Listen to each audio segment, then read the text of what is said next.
graças e louvores se deem a todo momento. Graças e louvores se deem agora e a todo momento. Graças e louvores se deem agora e a todo momento. Meu Deus, eu creio, adoro, espero e amo-vos.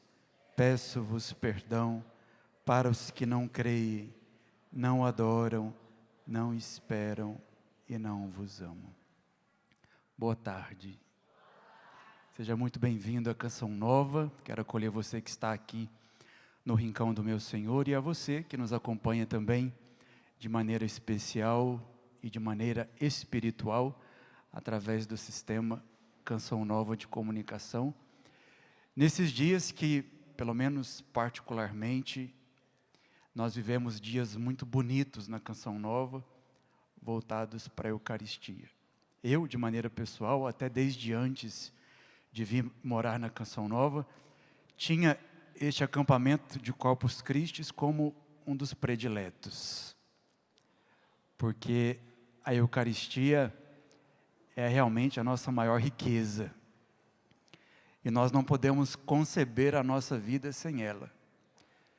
Tira da igreja a Eucaristia e a igreja não existirá mais. Eu posso dizer a mesma coisa do lugar onde nós estamos, a Canção Nova. Se for tirada a Eucaristia da Canção Nova, o que eu espero que nunca aconteça, ou se algum dia nós não tivéssemos mais nenhum padre na Canção Nova para nos dar a Eucaristia, a Canção Nova não existiria mais.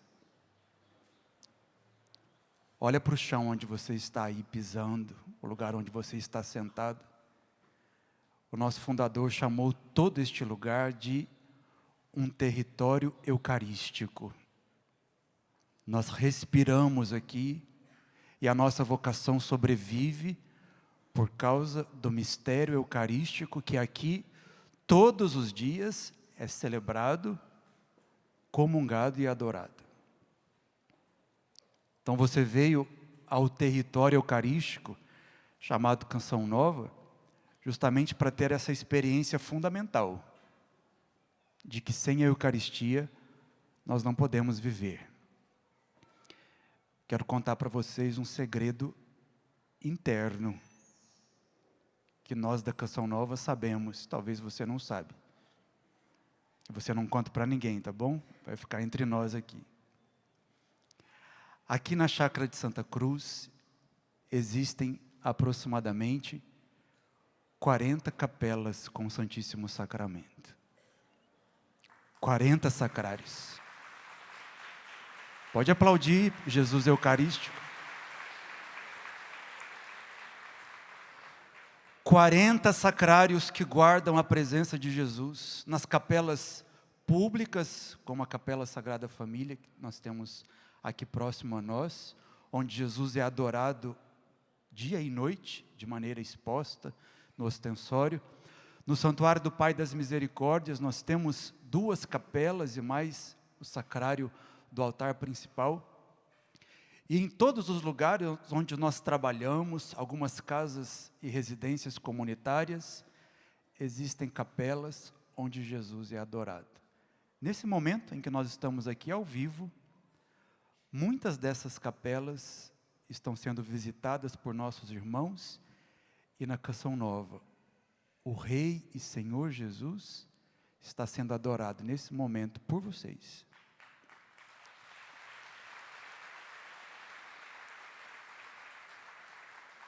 Que coisa extraordinária!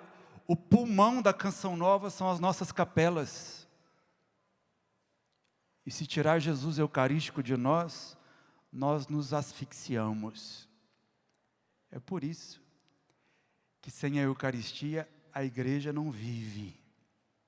E porque a Canção Nova é a igreja, ela é carinhosamente chamada de território eucarístico, porque sem a Eucaristia também nós não vivemos. Eu queria meditar com vocês hoje o Salmo 34. a partir do versículo 9, se você tem a sua Bíblia, pode pegar comigo. Porque a igreja usou este salmo para definir uma das maiores belezas da Eucaristia, falando da bondade de Deus e da sua suavidade neste sacramento. Salmo 34, versículo 9. Provai e vede como é bom o Senhor. Feliz o homem que nele se abriga. Temei o Senhor, santos seus, nada falta a quem o teme. Os ricos empobrecem e passam fome, mas a quem busca o Senhor, nada falta. Vinde, filhos, e escutai-me. Eu vos mostrarei e vos ensinarei a temer o Senhor. Quem é que deseja a vida e anseia por longos dias para saborear o bem? Preserva a tua língua do mal e teus lábios de palavras mentirosas. Evita o mal e faz o bem. Busca a paz sem desistir. Os olhos do Senhor estão voltados para os justos. Seus ouvidos estão atentos ao seu grito de socorro. Palavra do Senhor. A igreja usa este salmo que exalta a bondade de Deus para dizer desta bondade suprema nos nossos tempos, chamada Eucaristia. Quando nós vamos à missa, antes de comungarmos, o padre fragmenta a Eucaristia, coloca um pedacinho daquele pão consagrado dentro do preciosíssimo sangue, ergue o pão consagrado, e uma das antífonas que ele reza é justamente este salmo, quando ele diz assim: provai e vede como o Senhor é bom, feliz de quem nele encontra o seu refúgio. Eis o Cordeiro de Deus que tira o pecado do mundo. O que nós respondemos?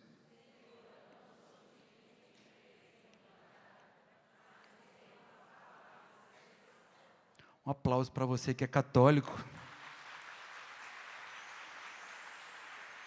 Que bom que você sabe responder. E sabe do valor da Eucaristia. Então vejam, o padre, a igreja através do padre, ergue a hóstia consagrada e diz que ali está a bondade de Deus, antes de você comungar. Ali está a bondade encarnada de Deus, que na sua essência se comunica. A Eucaristia é um mistério pelo qual Jesus deu tudo para provar o seu amor. Verdade ou não é que quando nós temos a Eucaristia nas nossas mãos, Jesus está vulnerável. Jesus está entregue. Imaginem, Deus, que criou o céu e a terra, criou tudo que existe, vulnerável nas nossas mãos, se doando inteiramente, não tinha mais o que dar, e Ele se faz fragmento de pão, para nos provar como Ele é bom. A Eucaristia, portanto, meus irmãos, todas as vezes que nós vamos à missa, todas as vezes que nós comungamos, todas as vezes que adoramos o Santíssimo Sacramento, nós experimentamos este ato supremo da bondade de Jesus. E deixa eu dizer para você que é católico, que veio à Canção Nova viver esse acampamento de Corpus Christi, e que graças a Deus ama a Eucaristia, vai à missa, comunga, adora. Infelizmente, existem aqueles que odeiam este mistério, blasfemam este mistério, abandonam, tratam com frieza, com indiferença. E pensem, meus irmãos, Jesus sabia de tudo isso. Quando Jesus, na noite daquela quinta-feira, instituiu a Eucaristia, Ele sabia quem o iria trair e quem o iria acolher. Mas por que é que ele não abriu mão da Eucaristia? Mesmo sabendo que até o fim do mundo, ele poderia ficar sozinho nos sacrários, ele poderia ser comungado de maneira sacrílega pelos pecadores, ele poderia ser profanado. Por causa de você, Jesus não abriu mão da Eucaristia.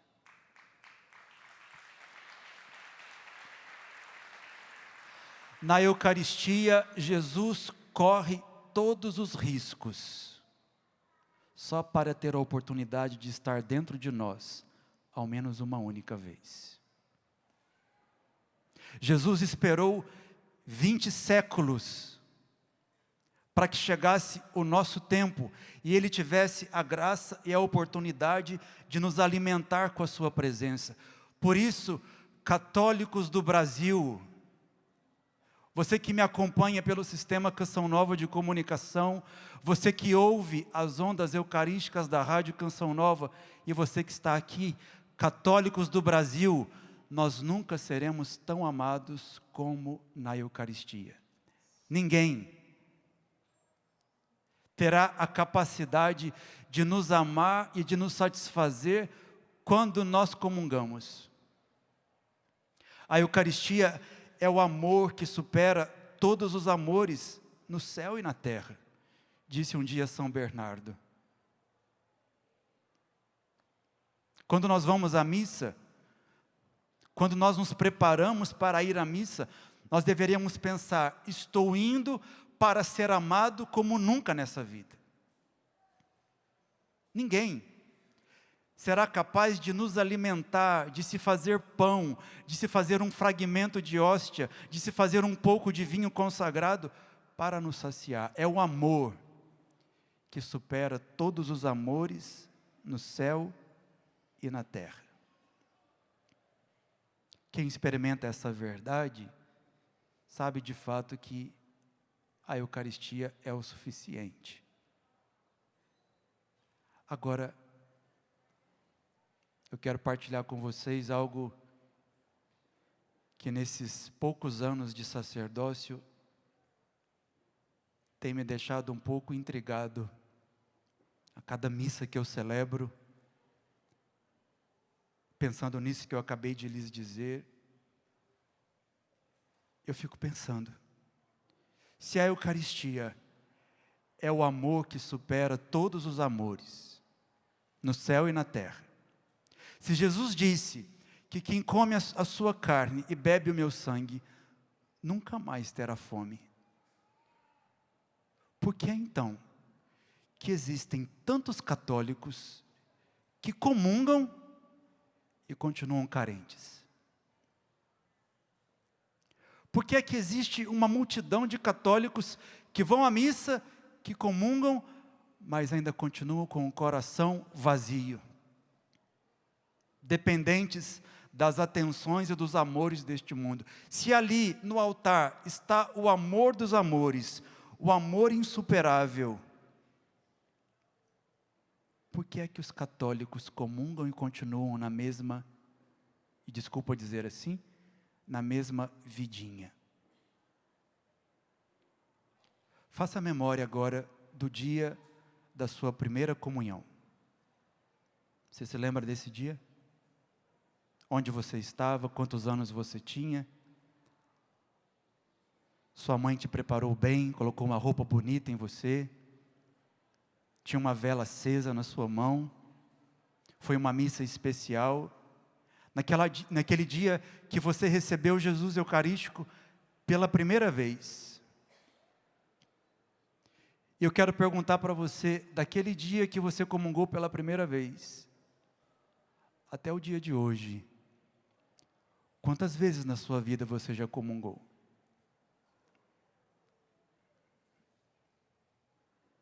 Quantas vezes na sua vida você já foi à missa, recebeu este mistério de amor e comungou? E agora eu pergunto, se foram dezenas, centenas, talvez até milhares de vezes, por que é que a sua vida continua assim? Por que é que você continua carente, com fome, com sede. Se nós ouvimos de Jesus que quem come a sua carne e bebe o meu sangue não tem mais fome, por que é que nós comungamos e não sentimos o sabor profundo na nossa alma deste mistério maravilhoso?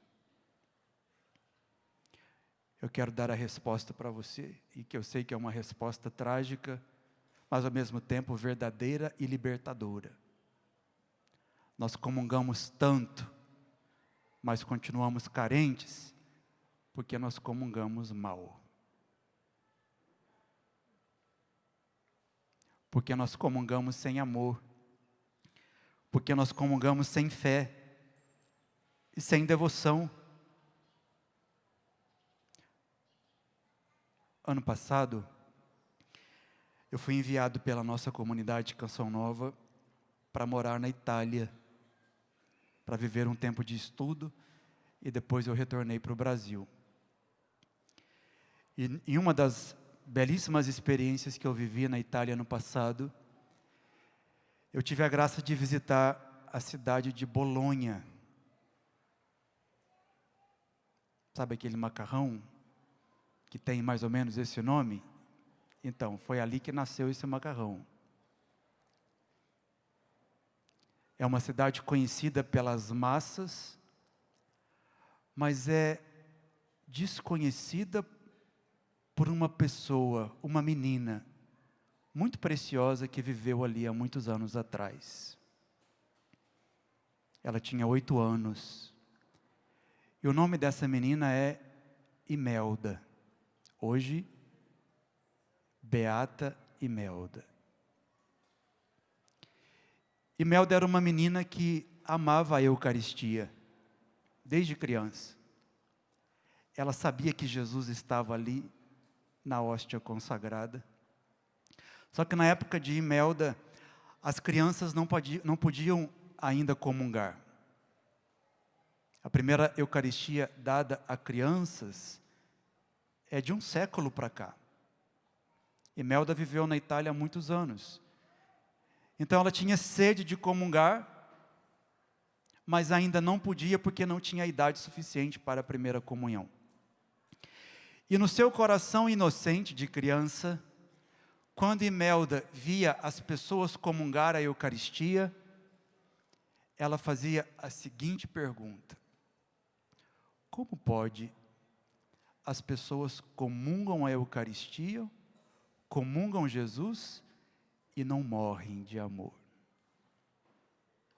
Na sua inocência, ela achava que quando nós recebemos Jesus Eucarístico, nós somos tão amados que nós deveríamos morrer, e morrer de amor. E ela sempre perguntava isso para os seus pais e para as irmãs dominicanas que moravam ali no convento próximo à sua casa: por que é que vocês comungam e não morrem? E não morrem de amor. Até que um dia, durante a celebração da Santa Missa, milagrosamente, uma hóstia consagrada se levanta do altar e pousa na cabeça de Imelda. Então, o sacerdote que celebrava aquela missa vê como um grande sinal de Deus, de que Imelda estava preparada para comungar, e abrindo uma exceção, o padre dá a Eucaristia a Imelda no dia da sua primeira comunhão. Depois da missa, a família de Imelda foi procurá-la. Entre os vizinhos, amigos, ela não foi encontrada. Resolveram voltar na igreja. E no lugar onde Imelda recebeu a Eucaristia e fez a sua ação de graças, ela estava morta. Morreu de amor.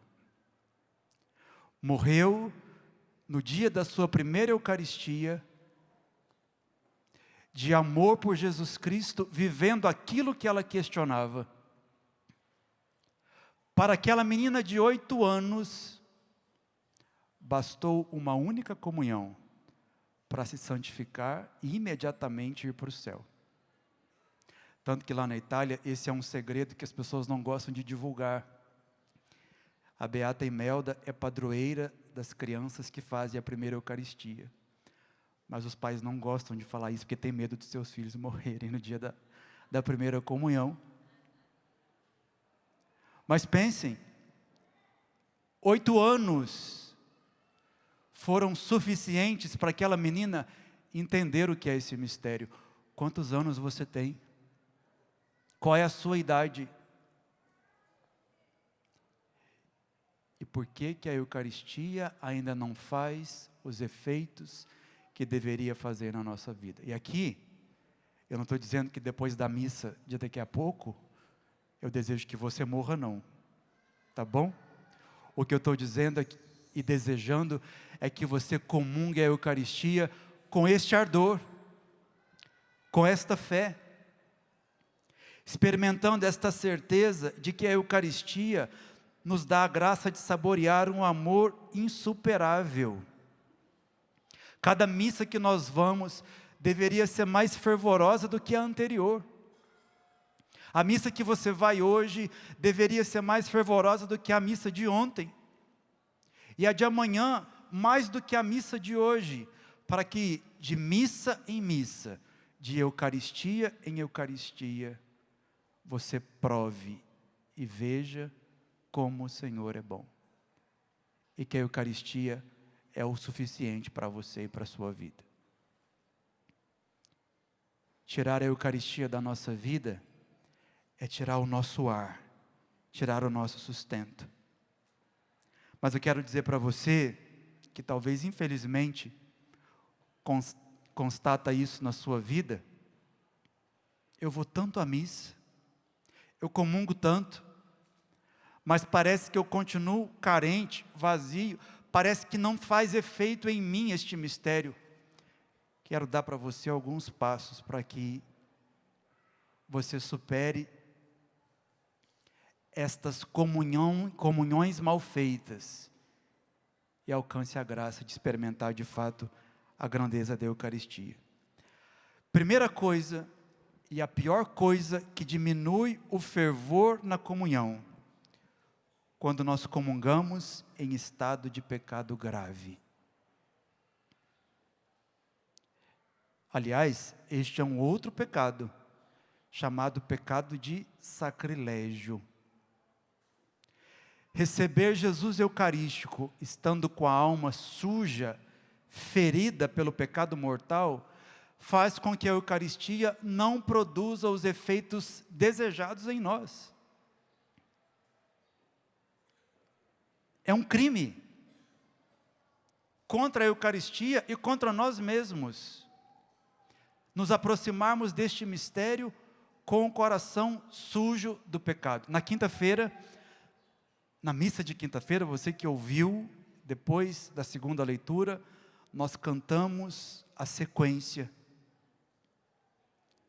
E um trecho da sequência, que foi escrita por São Tomás de Aquino, para exaltar a Eucaristia, diz assim: este mistério é dado ao bom e ao perverso, mas o efeito é bem diverso. São Paulo diz que aquele que comunga a Eucaristia, sem distinguir o corpo do Senhor, comunga a própria condenação. Nós não temos o direito de aumentar o número desses criminosos. O confessionário está aí para isso. Os padres estão aí para isso. Para purificar a nossa alma e nos preparar bem, com dignidade, para recebermos a grandeza desse mistério. O mistério da Eucaristia. Quem comunga em pecado grave e em pecado mortal, comunga a própria condenação. Deus se dá ao bom e ao perverso, mas com efeitos diversos. O bom, aquele que está em estado de graça, recebe um efeito de graça. Aquele que comunga fora do estado de graça, recebe um efeito de condenação. Se divulga por aí essas ideias hoje, até inclusive dentro da igreja. Não tem problema, Jesus veio para todos. Você está irregular, pode comungar. A verdade fundamental da doutrina católica é esta: é condição de comunhão o estado de graça. E o confessionário existe para isso. Não aumente esse crime para com a Eucaristia. Este é o principal prejuízo para o nosso fervor na comunhão: comungar em estado de pecado. Segundo, o apego aos pecados maiores. Sabe aquela fofoca? Sabe aquela maledicência? Aquela murmuração? Aquele apego a alguém, aquela sensualidade, aquele olhar impuro, aquele pensamento impuro, aquela malícia do coração que você não combate. Talvez até deixou os pecados graves, mas ainda conserva alguns pecados que de maneira errada nós chamamos de pecados de estimação. Isso é um erro, porque nós estimamos o que nós amamos. O pecado tem que ser odiado e não estimado. Quando nós nos apegamos a esses pequenos prazeres e não adiantamos a nossa conversão, a Eucaristia não faz efeito em nós. Não adianta só comungar. Não adianta ter a boa intenção de entrar na fila da comunhão e receber a Eucaristia, se nós não entramos também num processo sério e verdadeiro de conversão. Terceira coisa, quando nós comungamos sem fé e sem desejo, com distrações. Qual é a hora mais bonita da missa? Qual é a hora mais importante da Santa Missa? Qual o momento mais profundo da Santa Missa? É o momento da comunhão. E muitas vezes nós nos aproximamos do padre que vai nos dar a Eucaristia, ou do ministro, de maneira fria, distraída, sem fé, sem recolhimento. Não ficamos ali o tempo que temos que ficar com Jesus. Deixa eu dizer para você, aquela hóstia que você comunga na Santa Missa, que está consagrada, que é o corpo de nosso Senhor Jesus Cristo, ela fica dentro de você por mais ou menos 15 ou 20 minutos. São os minutos mais preciosos da nossa vida. E o que é que você faz com esses minutos? Quem é você depois que você comunga?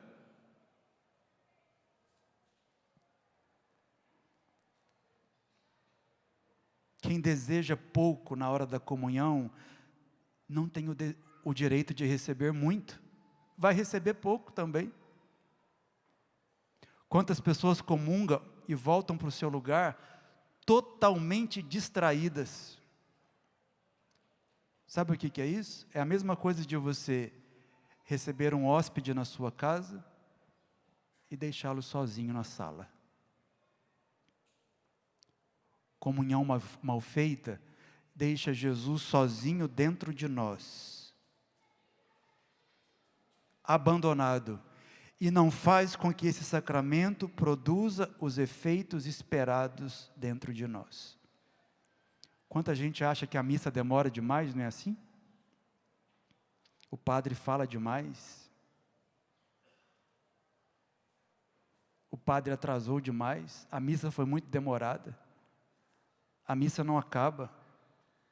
Eu comungo e quero logo ir para casa, porque a missa está demorando.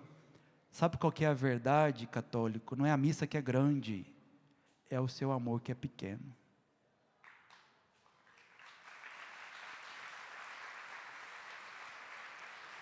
Não é a missa que demora, somos nós que estamos atrasados no amor.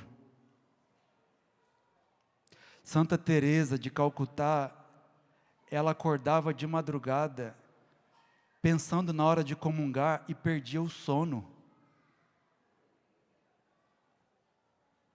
Perdia o sono de desejo de comungar. Não via a hora. Quando nós comungamos sem fome da Eucaristia, achando que a missa é cansativa, é longa demais, o padre fala demais, nós perdemos a oportunidade de viver a profundidade do que é este mistério, Deus dentro de nós. É por isso que muitos comungam, mas poucos saboreiam. É por isso que muitos entram na fila da Eucaristia e recebem Jesus, como tantos outros. Mas poucos vivem o que o Salmo diz, saboreiam.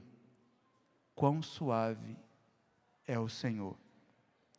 Quando nós recebemos a bênção do Santíssimo Sacramento, o padre canta, do céu lhes destes o pão.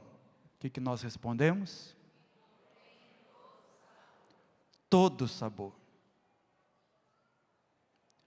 Todos os sabores deste mundo, tudo aquilo que você já experimentou de prazer e de bom, e até aquilo que você não experimentou, que você não sabe como é, todos os sabores deste mundo estão encerrados naquela hóstia consagrada. Quem comunga tem tudo. Quem não comunga não tem nada. Absolutamente nada. Eu queria fazer um propósito para você, para que você leve esse propósito para a sua casa, depois deste acampamento de Corpus Christi. Quando você veio no território eucarístico chamado Canção Nova, foi tocado por esse mistério, que a partir de hoje você comungue diferente. Porque esta é uma verdade fundamental. Se a Eucaristia não te basta, nada te bastará. Nem dentro da igreja. As pessoas aqui que trabalham na igreja, que cantam, que pregam, que rezam, que assumem pastorais, nada bastará a você se a Eucaristia não te basta. Então, a partir de hoje, comungue diferente, como quem tem fome e desejo da Eucaristia. Eu quero contar uma história pessoal, que não é uma história do Padre William, é uma história da Canção Nova, e é também uma história da igreja. Num momento de muita dor, de muito sofrimento, mas também de descoberta da grandeza que é o mistério da Eucaristia. Eu queria que você ouvisse essa história, não como a história do padre, mas a história do que a Eucaristia pode fazer na vida de um homem.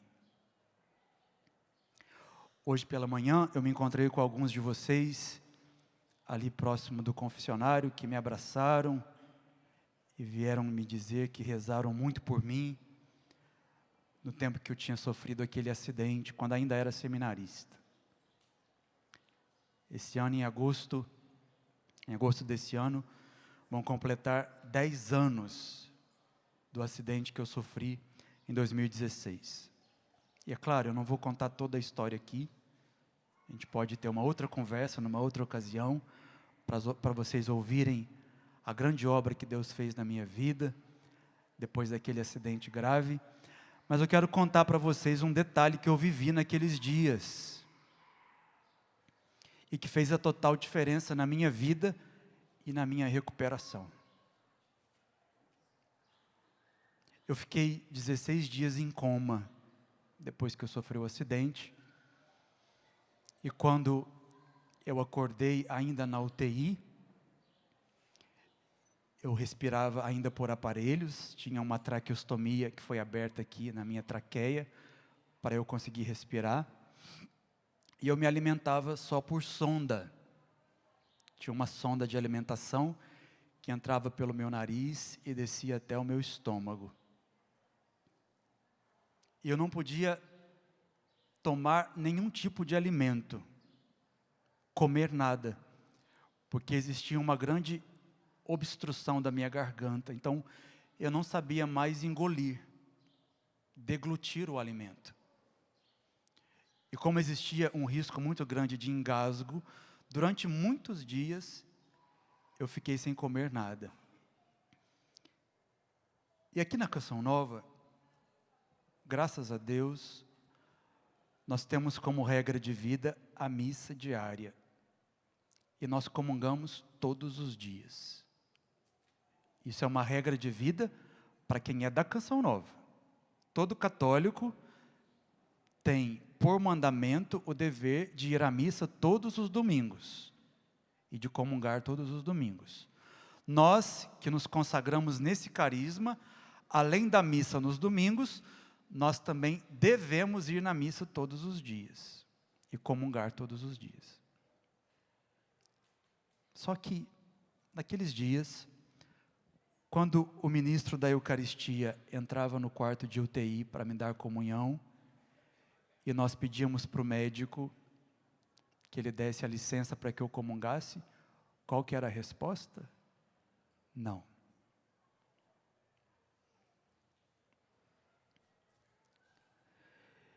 Eu confesso para vocês que de todas as dores que eu vivi naquele tempo, todos os sofrimentos que eu vivi, as incertezas, aquelas primeiras sequelas, a coluna que se quebrou, os pulmões, depois a hemodiálise que eu tive que fazer e todo o calvário que foi o tempo da hemodiálise. Todos os sofrimentos que eu vivi naqueles dias, naqueles 40 dias, nenhum sofrimento se compara ao sofrimento de não poder comungar a Eucaristia. E quando a Eucaristia chegava no quarto da UTI, o médico dizia que eu não podia comungar,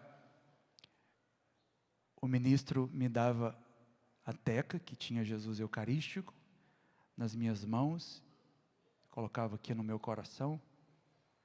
Eu me lembro que eu chorava muito por não poder comungar, com Jesus no meu peito.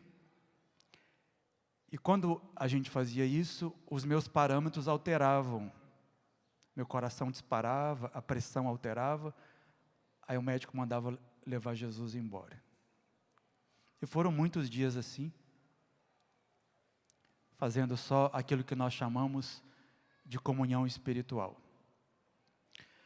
No 25º dia, uma das enfermeiras, muito católica por sinal, que via todos os dias essa angústia de eu não poder comungar, ela perguntou para mim assim: William, você quer ir na missa? Aí eu respondi: claro que eu quero. Ela disse o seguinte: o Padre Roger daqui da Canção Nova, ele vai celebrar a missa na capela do hospital, e eu quero fugir com você da UTI para te levar para a missa. Eu não poderia sair, eu era um paciente de unidade de terapia intensiva, uma UTI. Eu não poderia, em hipótese alguma, sair da UTI. Mas ela falou: não, eu vou tentar conversar com o médico, para a gente tentar abrir uma exceção. Eu estava só de fralda, de sonda, de traqueostomia. Eles arrumaram um pijama lá, colocaram em mim. O médico liberou e disse que era para ser bem rápido. E ela foi comigo. Quando nós chegamos na missa, perto da hora da comunhão, ela tocou o meu ombro e perguntou assim para mim: você está há quanto tempo sem comungar a Eucaristia? Eu respondi, eu estou há 25 dias sem comungar. Aí eu já comecei a chorar de novo. E disse para ela assim, por favor, me deixa comungar só um pedacinho da hóstia. Não precisa me dar a hóstia inteira. Porque eu tenho certeza de que quando eu receber Jesus de novo, eu vou sair de toda essa situação que eu estou. E ela sorriu, disse para mim assim, não, você não vai comungar um pedaço. Você vai comungar a hóstia inteira. Mas pelo amor de Deus, não mastigue e não engasgue, porque senão eu estou frita. Eu respondi que sim, e falei para ela, tudo que eu queria era receber Jesus de novo, e vocês sabem que o Padre Roger é bem ousado, né? Então ele veio me dar a comunhão sob as duas espécies, ele mergulhou a hóstia consagrada no preciosíssimo sangue, e me deu a comunhão. Meus irmãos, aquele momento na minha vida, foi um momento de um encontro tão profundo com Jesus Eucarístico. Naquela missa, naquela condição que eu estava. E ali eu fiz uma promessa a Jesus, que se eu sobrevivesse, e se eu saísse de toda aquela situação difícil, dolorosa, eu nunca mais o receberia do mesmo jeito que eu recebia.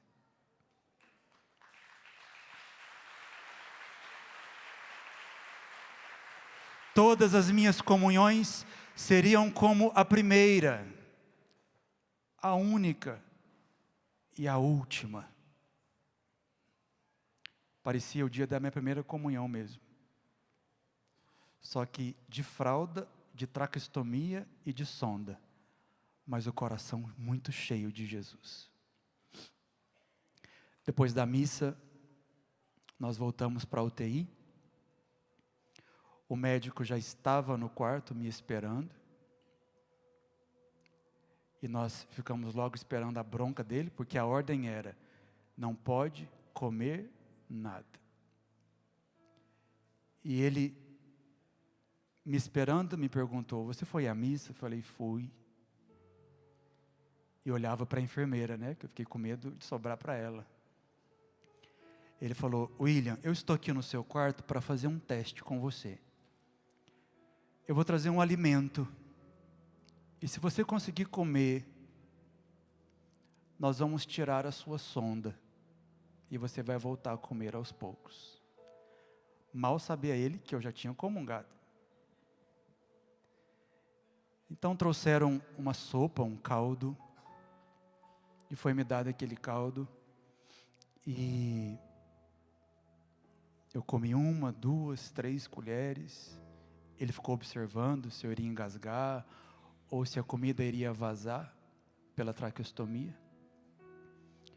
E aí ele viu que não aconteceu nada e falou assim, pronto, você passou no teste, nós vamos tirar a sua sonda. A Eucaristia foi o primeiro alimento que abriu as portas do milagre de Deus na minha vida.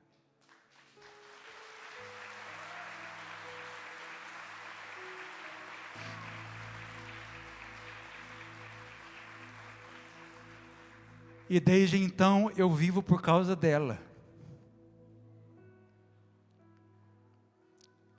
Quando as pessoas me perguntam qual que é a maior alegria de um padre, a maior alegria de um padre é celebrar a missa.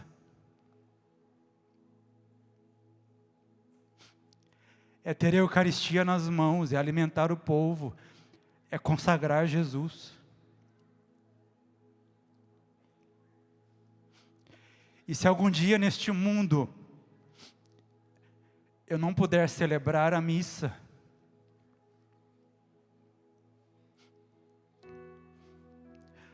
não valerá mais a pena estar aqui. Desde aquele dia, a Eucaristia se tornou a paixão do meu coração, o objeto dos meus pensamentos, dos meus desejos, um desejo de amá-la e repará-la sempre, porque aquela pequena hóstia consagrada contém tudo que um católico precisa, contém toda a nossa felicidade, toda a nossa vida. Antigamente, quando os inimigos da igreja matavam os cristãos, tiravam a vida dos cristãos, sabe que eles não matavam os padres. Eles arrancavam as mãos dos padres para que eles continuassem vivos neste mundo, sem celebrar a missa. Pior do que a morte é viver sem Eucaristia.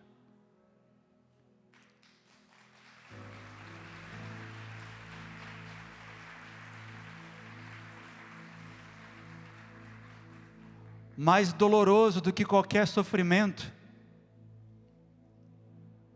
mais doloroso do que qualquer dor, solidão, depressão, tristeza, angústia, é viver a nossa vida sem a presença de Jesus na Eucaristia.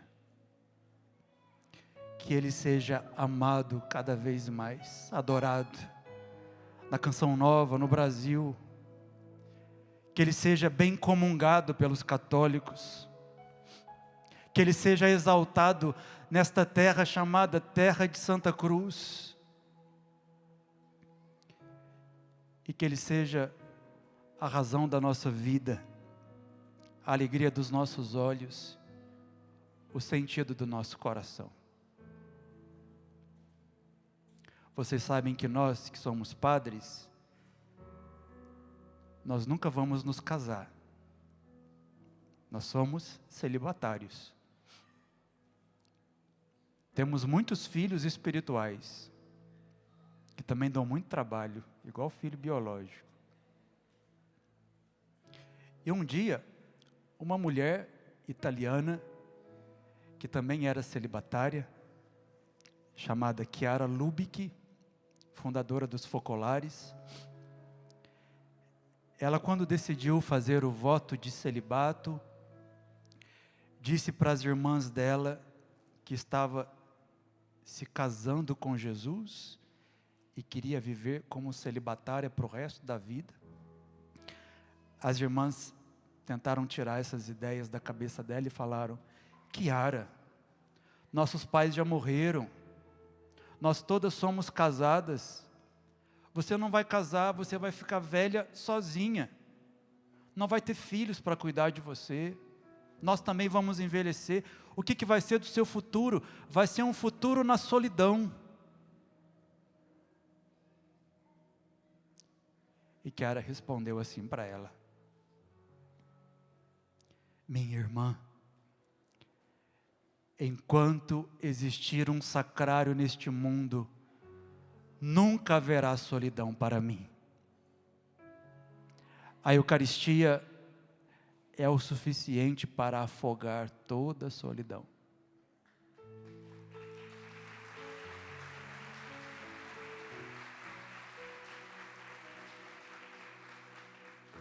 É por isso que eu disse que é inaceitável um católico comungar e continuar se sentindo sozinho, carente, com fome, com sede. Queria que a Eucaristia hoje, nesse dia, abrasasse o teu coração e você redescobrisse a grandeza do que é esse mistério. Que ela seja o amor da sua vida,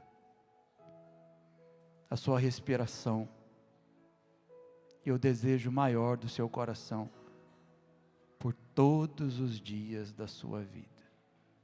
Faça hoje esse compromisso com Jesus. O Senhor será o amor do meu coração. O Senhor na Eucaristia será o amor do meu coração. por todos os dias da minha vida. Quer ser feliz? Quer ser um católico feliz? Corra para o sacrário mais perto de você. Comunga bem. E você saberá e provará quão bom e suave é o Senhor. Vamos ficar de pé. Pode aplaudir Jesus Eucarístico, que está aqui na Canção Nova. Jesus Eucarístico que está aqui em todas as direções, em todos os lugares. E nós dizemos a Ele mais uma vez com todo o amor: graças e louvores se deem a todo momento. Ao Santíssimo e Diviníssimo Sacramento. Com todo amor e ardor, com toda paixão, graças e louvores se deem a todo momento. Ao Santíssimo e Diviníssimo Sacramento. Graças e louvores se deem a todo momento. Ao Santíssimo e Diviníssimo Sacramento. Levanta os seus braços, nós te adoramos, Jesus. Nós te bendizemos, te exaltamos, Nós te glorificamos, te erguemos neste Santíssimo Sacramento. Bendito seja o teu nome, Jesus. Pela beleza da Eucaristia, por esse mistério de amor, provai e vede quão suave é o Senhor. Muito obrigado, Jesus. Jesus sacramentado, nosso Deus amado, nós te adoramos.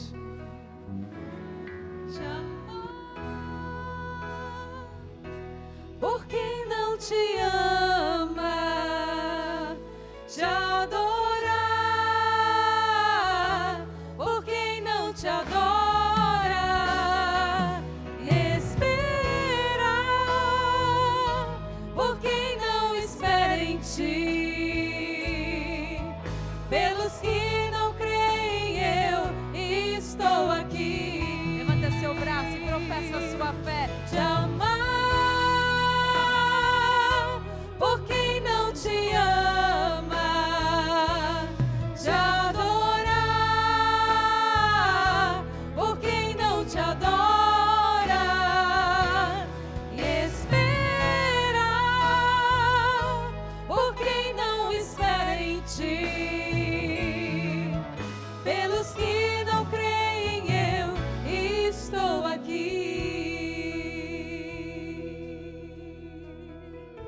Solta a sua voz no Espírito. Senhor, os verdadeiros adoradores adorarão o Senhor em Espírito e em verdade, conduzidos pelo Espírito, sobre a unção do Espírito.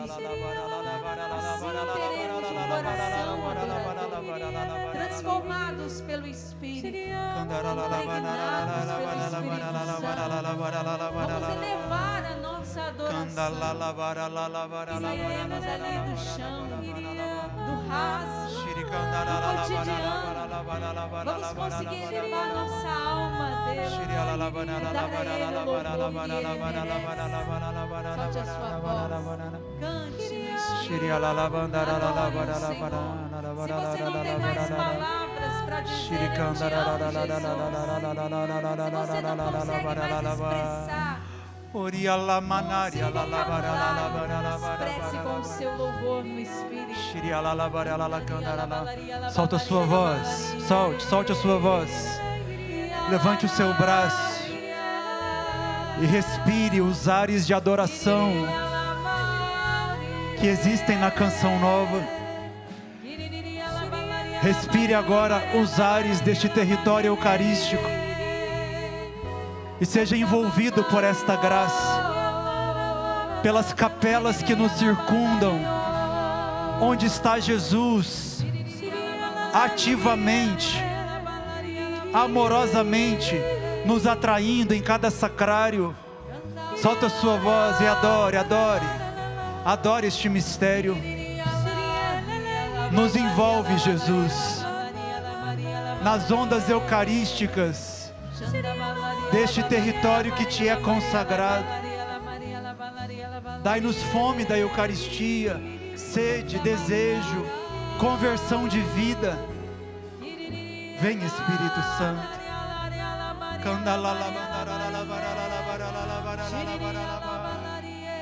Sinto que o Senhor, Ele está tirando do meio de nós uma insensibilidade às coisas do alto, às coisas do Espírito. Uma insensibilidade, um vazio, uma indiferença no meio de nós. E é você também que está em casa, nos acompanhando.